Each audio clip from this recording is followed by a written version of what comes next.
17 घंटा धरी पड़ा शव अन्य धर्म ग्रहण करिबारु केही सुनलेनी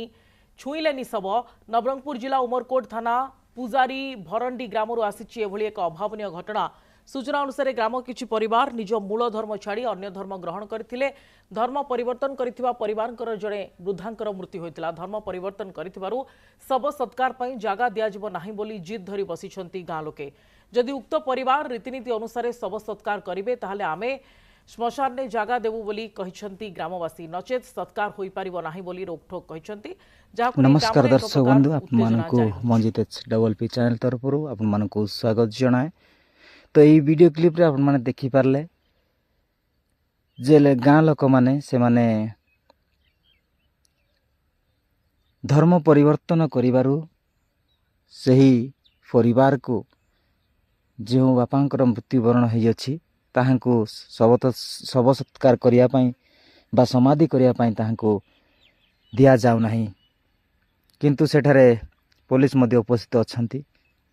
कौन सी प्रकार से माने एक्शन नौ नांती, कौन सी प्रकार से माने आउ सेठारे लोक मान को बुझा सुझा आउ ठीक से करि पारनानी। 17 घंटा हेलानी आउ सेठारे सब को रखी से माने जगी छंती, किंतु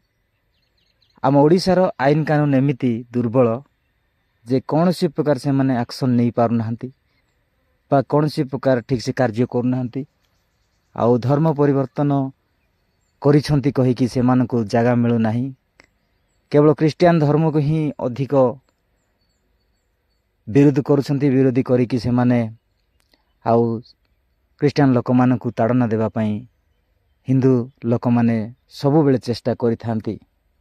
तो एतिर आमे जानि पारछु जे सरकार मध्य लोक माननकु विरोध करिया पई सहाय्य करूची। काहे कि ना एठारे पुलिस माने अछंती, से माने डायरेक्ट एक्शन नै कि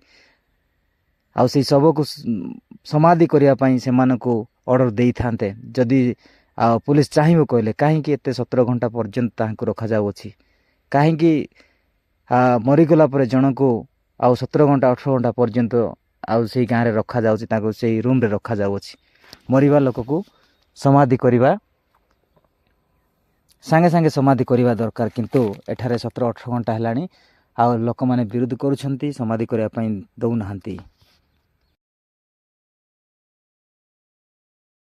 17 घंटा धरी शव पड़ी रहिला। अन्य धर्म ग्रहण करिबारु केही छुईले नाही शव। नवरंगपुर जिला उमरकोट थाना पूजारी भरंडी ग्रामरु एभली एक अभावनीय चित्र सामना को आसुछि। ग्रामर किछि परिवार निज मूल धर्म छाड़ी अन्य धर्म जेहेतु ग्रहण करथिले सेतिपई एभली एक परिस्थिति सृष्टि होईछि। धर्म परिवर्तन करिथिबा परिवारकर जणे वृद्धांकर मृत्यु होइतिला एवं धर्म परिवर्तन करिथिबारु शव सत्कार पई जागा दिया जिवो नाही बोली अन्य ग्रामवासी माने जिद धरी बसिछंती। जदि उक्त परिवार रीतिनीति अनुसार शव सत्कार करिवे ताहाले आमे श्मशान ने जागा देबु बोली कहिछंती गां लोके। नलिनी हम प्रतिनिधि हम सहित रहिछंती अधिक सूचना पई। नलिनी, पूरा स्थिति वर्तमान कौन रही? आम देखु जे पुलिस घटनास्थल में अच्छी एपर्यंत शव सत्कार करा गलानी कि नहीं? देखो गतकाली संध्या 7 घंटा समय मृत्यु होती, किंतु दीर्घ 17 घंटार ऊर्ध्व समय होगलानी सब सेठे पड़ी। पुलिस प्रशासन पक्षर नाना प्रकार बुझासुझा चली। पहले शव पता को नहीं दुई गोष्ठी मध्य बद वर्तमान लगी रही। ये जो धर्म परिवर्तन करने जो यपरी घटना बारंबार घटुची नवरंगपुर जिले में गत 2 मास तले ठीक एपरी घटना घटी जहाँकि पुलिस को नाकेदम होगा पड़ा, जिला प्रशासन को नाकेदम होगा पड़ा। मूल धर्म छाड़ी अन्य धर्म ग्रहण करने और शव सत्कार में निज गाँव जगह देना हिंदू समाज माने एभली घटना देखा मिलूँ बारंबार ये नवरंगपुर जिले में, किंतु यार कौन समाधान हो पारुने। लिपि सुप्रिया कहूँ नलिनी, बारंबार एभली घटना देखा मिलूँ आप कहते, किंतु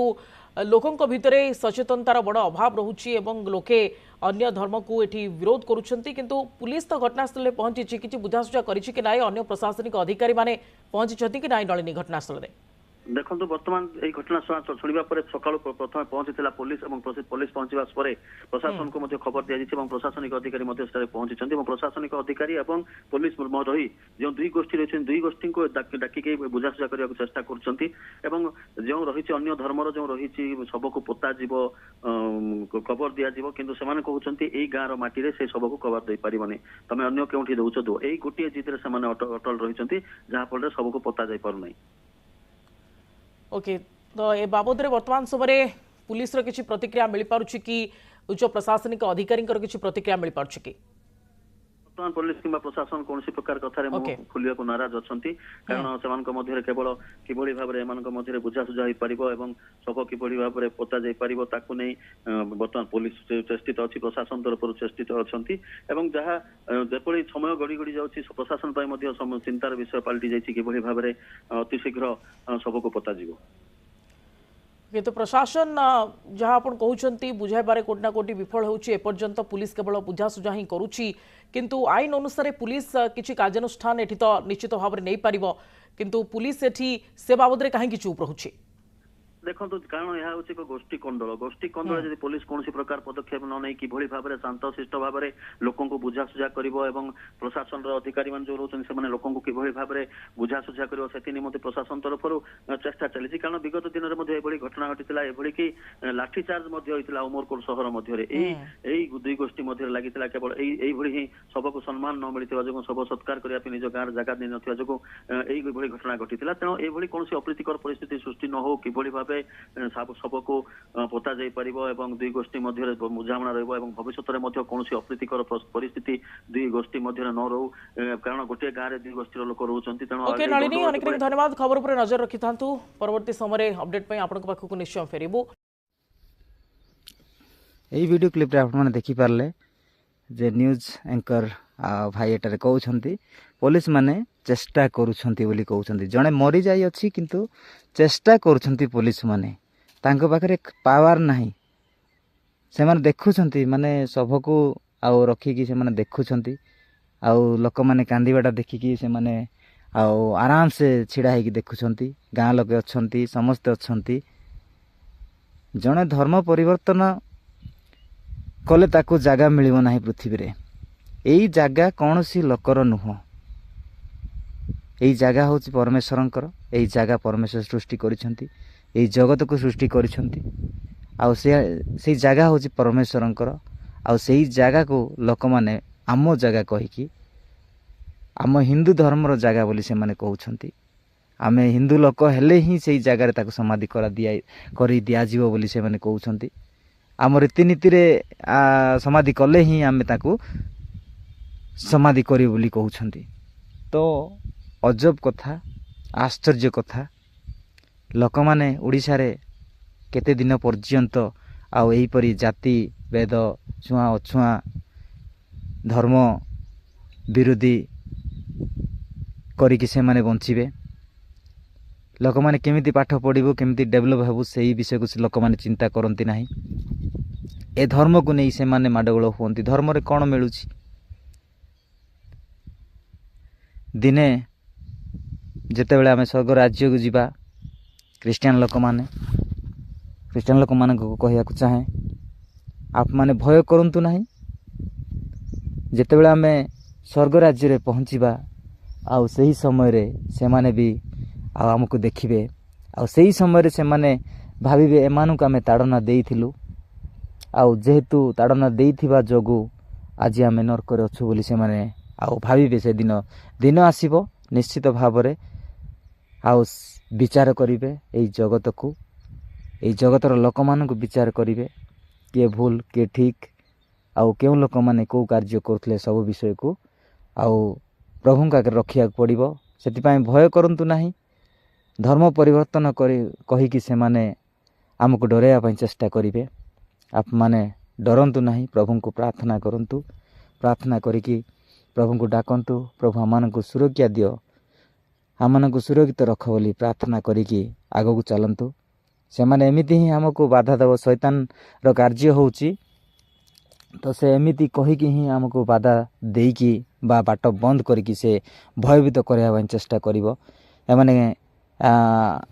शेष रे मु एति कहिबा को चाहे जे जेउ भाई माने शव सत्कार करिया पय दउनाहांती समाधि करिया पय दउनाहांती से मान को कहिबा को चाहे आपण माने शिखंतु समाज रो सोसाइटी रो शिखंतु जे मरिथिबा लोक को जदि आमे समाधि करिबा नाही ताकू जदि आमे आखि आगे रखिबा ताहले भल लागिवो कि जदि निज घर रो व्यक्ति हेई थांता तमक जदि सेंती बंद करा हेई थांता ताहले केमिति लागि थांता तो तांको फैमिली रे ହେଇଛି ଆଜି ଆପଣଙ୍କ ଫ୍ୟାମିଲିରେ ବି ଆଉ ଦିନେ ହେବ ତ ସେଇ ଟାଇମ୍ରେ ଯଦି ଲୋକମାନେ ଯଦି ଆପଣମାନଙ୍କୁ ସମାଧି କରିବାକୁ ଦିଅନ୍ତି ନାହିଁ ତାହେଲେ ଆପଣମାନେ କେମିତି ହେବେ ତ ସେଥିପାଇଁ ଆପଣମାନଙ୍କୁ ବିନମ୍ର ଭାବରେ ରିକ୍ୱେଷ୍ଟ କରେ ଆପଣମାନେ ଏହିପରି କରନ୍ତୁ ନାହିଁ ସମସ୍ତେ ଭାଇ ଭାଇ ହେଇକି ରୁହନ୍ତୁ ହିନ୍ଦୁ ଖ୍ରୀଷ୍ଟିଆନ ମୁସଲିମ ଶିଖ ଇସାଇ ଆଉ ଯେକୌଣସି ବ୍ୟକ୍ତିର ଧର୍ମର ବ୍ୟକ୍ତି ହେଇଥାଉ ନା କାହିଁକି ଆମେ ସମସ୍ତେ ଭାଇ ଭାଇ ହେଇକି ରହିବା ସମସ୍ତେ ମିଳିମିଶିକି ରହିବା ନିଶ୍ଚିତ ଭାବରେ ଆମ ଦେଶ ଆଗେଇବ ଆମେ ଧର୍ମକୁ ନେଇକି ଯଦି ଆମେ ବଞ୍ଚିବା ତାହେଲେ ଆମେ ଡେଭଲପ୍ ହେଇପାରିବା ନାହିଁ ଆମେ ପାଠ ପଢ଼ିବା ପାଠ ପଢ଼ିକି ଆମେ ଶିକ୍ଷିତ ହେଇକି ଆମେ ଜାଣିବା ଆଇନ କାନୁନ କ'ଣ ଲେଖା ହେଇଛି କେମିତି ଚଳିବା ଦରକାର ସମାଜରେ ତାହା ମଧ୍ୟ ଆମକୁ ଜାଣିବା ଦରକାର ଏତିକି କହିକି ମୁଁ ରହୁଅଛି ଯଦି ଭିଡ଼ିଓ ଭଲ ଲାଗେ ତାହେଲେ ଲାଇକ୍ କରନ୍ତୁ ସବସ୍କ୍ରାଇବ୍ କରନ୍ତୁ ଏବଂ ସେୟାର କରନ୍ତୁ ଏବଂ କମେଣ୍ଟ କରନ୍ତୁ ଏବଂ ସମସ୍ତେ ଭାଇ ଭାଇ ହେଇକି ରୁହନ୍ତୁ ଏତିକି କହିକି ମୁଁ ରହୁଅଛି ଚାଲନ୍ତୁ ବର୍ତ୍ତମାନ ଆମେ ଆଉ ଗୋଟେ ନ୍ୟୁ ଭିଡ଼ିଓ ଆସିବା ପର୍ଯ୍ୟନ୍ତ ଆମେ ୱେଟ୍ କରିବା ତ ସମସ୍ତେ ସପୋର୍ଟ ଦିଅନ୍ତୁ ବିଶେଷ କରି ଲାଇକ୍ କରନ୍ତୁ ଏତିକି କହିକି ମୁଁ ରହୁଛି ନମସ୍କାର।